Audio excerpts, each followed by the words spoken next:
Selamat malam teman-teman sekalian. Rocky Gerung berpendapat bahwa ketika Johnny G. Plate ditangkap karena korupsi, maka ini akan memberikan sesuatu yang keuntungan gitu kan buat Anies Baswedan gitu kan dan koalisi perubahan gitu kan. Ini saya pikir Rocky Gerung semakin membual gitu kan ya. Ya mungkin alasannya karena Nasdem dikerjain secara politik gitu kan. Ada intervensi kekuasaan yang membuat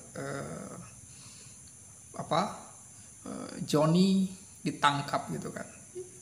Ini sesuatu yang keliru juga kan. Persoalannya adalah Johnny G. Plate dari Partai Nasdem ini memang diduga korupsi dana BTS base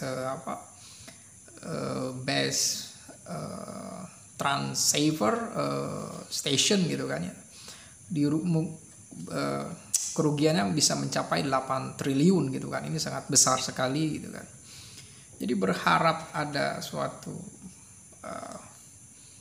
angin segar dari kasus ini ya tidak akan ada lah. Johnny G. Plate ini kan sekjen Partai Nasdem. Partai Nasdem ini adalah pemimpin koalisi perubahan gitu kan. Ini partai ini sedang masuk angin gitu kan. Sekjennya gitu kan, orang penting ini gitu kan. Sehingga Pak Anies Baswedan dipanggil, entah apa yang harus dibicarakan. Mungkin Pak Surya Paloh sedang curhat ke Pak Anies gitu untuk tetap tegar gitu kan. Karena kami juga sedang dirundung masalah mungkin ya seperti itulah gitu kan. Jadi saya pikir nggak ada sesuatu yang positif atau akan menambah kepercayaan publik kepada Anies Baswedan, apalagi dikaitkan dengan Johnny G. Plate gitu kan. Bahkan bisa saja publik akan semakin underestimate gitu kan ya. Ini bagaimana mungkin ini sebelum menjadi pemenang saja Nasdem ternyata ada oknum gitu kan yang terlibat korupsi gitu kan.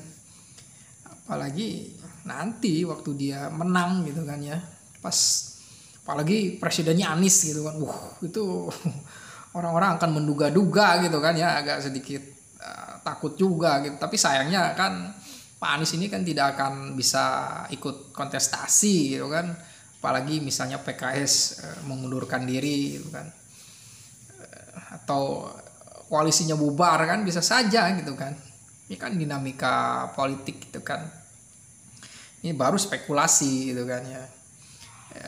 Dari itu maka tidak ada pengaruh yang positif soal kasus soal kasus Johnny ini terhadap Pak Anies gitu. Bahkan ini kan memberikan efek negatif. Maka dari itu ya hati-hati juga gitu kan ya terhadap koalisi perubahan gitu kan. Bagaimana Pak Surya Paloh akan ditanya, Anda kan menginisiasi koalisi perubahan tetapi ada kadernya yang diduga korupsi gitu kan. Ini kan bukan perubahan tapi ini suatu penghancuran gitu kan terhadap demokrasi gitu kan ya. Tentu ini sesuatu yang sangat tragedi sekali, sangat kita berduka gitu kan ya soal ini gitu kan. Dan tentu saja Pak Anies juga semakin berpikir-pikir gitu kan ya untuk berjuang gitu kan ya.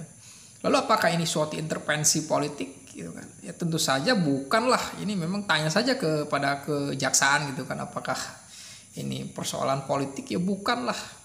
Ini bukan persoalan politik, ini adalah penegakan hukum. Dan sekiranya ada intervensi politik, lalu kenapa gitu kan? Karena politik itu kan harus bisa mengintervensi, harus bisa membuka, menunjukkan jalan kebenaran gitu kan. Kalau di sana ada penyimpangan ya tegakkanlah hukum gitu kan ya. Seperti itulah. Dan ini sangat tidak bisa memisahkan antara upaya untuk menegakkan hukum dengan keberanian gitu kan. Tentu saja jika di sana ada sesuatu yang bersifat politis, tapi saya pikir bukan di sana yang terpenting. Di sana ya penegakan hukum gitu kan, penegakan hukum. Dan itu sangat membuat Partai Nasdem mungkin berpikir ulang gitu kan ya, soal kepercayaan dirinya gitu kan untuk menjadi agen perubahan gitu kan. Terima kasih.